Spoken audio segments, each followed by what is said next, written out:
Hey toy fans, D21Bs here, back with another figure review for you guys here today, and today we're doing a bit of a throwback to Captain America the Winter Soldier from last year. We've got the Marvel Legends Winter Soldier figure released by Hasbro in 2014. Now I had considered not even reviewing this figure, but it was a gift from my good friend Jeff, frequent contributor of my channel, so I decided to go ahead and share this figure with the rest of you guys. This is of course the titular character from the movie Captain America the Winter Soldier, and I still think even today, after Guardians and Avengers 2 and Ant-Man, this is the best Marvel Studios film that we've seen so far. So I'm really excited to add this guy to my collection. Let's get things started by taking a look at the packaging for this figure. As you come down the front of this box, you do have the Build-A-Figure Mandroid emblem in the upper left and the Captain America the Winter Soldier movie logo there towards the center. You do have a window box packaging that does have his figure inside as well as his accessories and Build-A-Figure piece. Towards the bottom you have the Marvel Legends Infinite Series logo and finally the figure's name, Winter Soldier. And once we flip this package around, you once again have that Marvel Legends logo and the Captain America Winter Soldier logo there at the top. You do have a bio for Winter Soldier, go ahead and pause now to read that. Coming down the package, we have an image of the Winter Soldier, and then below that, we've got the emblem for the Mandroid Build-A-Figure wave one more time. And finally, we have a complete lineup of all the figures that were available in this wave, as well as what their Build-A-Figure pieces combined to create. We have the Mandroid there off to the left. Alright guys, so that's the packaging. Let's say we get Bucky out of the box and see what he's all about.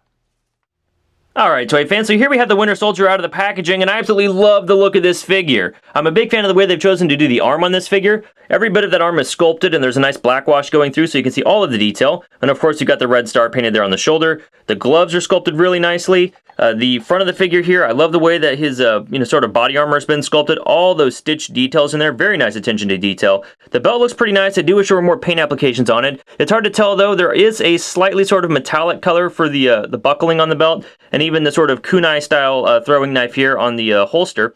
As we rotate the guy around here, you do see there's a sculpted knife detail here on the back. Now, because of the way the figure was packaged, that knife handle is completely bent back, and it's probably going to stay that way for forever, so that's a bit of a bummer. I do wish that that was actually a separate piece maybe that could slide out and go in his hand, since this Winter Soldier figure doesn't come with any knife accessories, which is a shame when you think about all the great knife fights that were in that movie.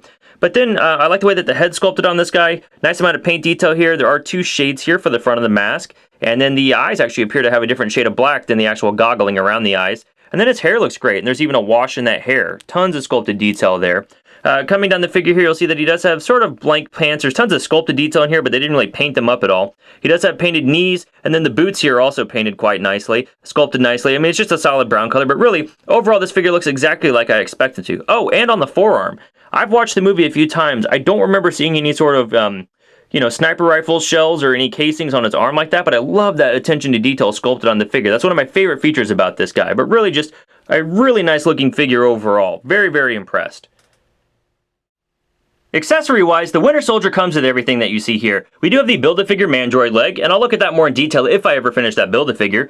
We also have this interchangeable head, which is the Winter Soldier from the movie right as the mask was pulled off his face for the first time and Steve Rogers realized who he is. So we have the grease paint around the eyes. Gotta be honest, I'm not a big fan of that look. I think I would have preferred a Winter Soldier face without the grease paint, but it's pretty easy to change this out. You just pull the head off this Winter Soldier figure, and you can see it's got a ball joint here, and you just pop this right on, and he's ready to go as Bucky Barnes.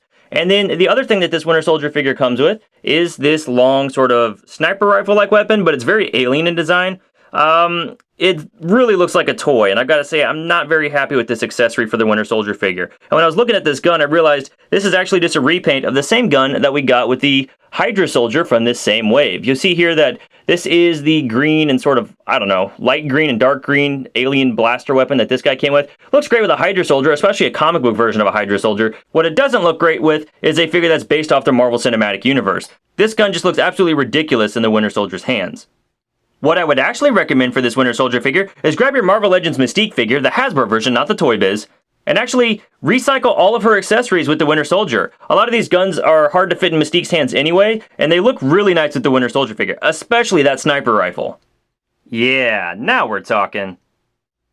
Moving on to articulation, my Winter Soldier figure definitely has this sort of stiff neck joint. When I try to bend his head down, sometimes his head actually comes off. Well, it didn't this time, and it only looks back so far because of the hair sculpt, and I have the same problem with the interchangeable head. It does look left and right. He's got a forward rotation here at the shoulder, and then a hinge to bend up that far. Bicep swivel, double jointed elbow, forward rotation here at the wrist, and a hinge to move back that far and down that far. He's got that same articulation here on the other side. He does have an ab crunch, so he can bend forward pretty far, bend back only about that far. He does swivel at the waist. He's got a hinge joint at the hip that'll bend forward that far, bend back only about that far, out from the body that far, upper thigh swivel, double jointed knee. And then he's got a ankle that'll actually bend down that far, forward that far, and he's got that Hasbro ankle pivot. So overall, a great range of articulation for this figure. Height-wise, we can see that this Winter Soldier figure does stand just a little bit under 6.5 inches tall. Here he is compared to the Hydra Soldier, the Stealth Suit Cap, and the Black Widow figure, all from this same wave. Links to the review for each of these figures can be found below this video. Here he is compared to one of his comic book counterpart figures, Bucky Cap. And while I wouldn't call it a perfect fit, I do think the Bucky Cap head does kind of work on the Marvel Legends Bucky Cap figure. Just for fun, here he is compared to his counterpart from the 3 3/4 inch Captain America Winter Soldier figure line.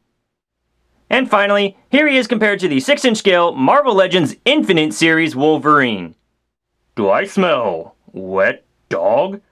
Hey, Bob, where the hell do you come from thinking you're so much better than me? I'm thinking I can't remember.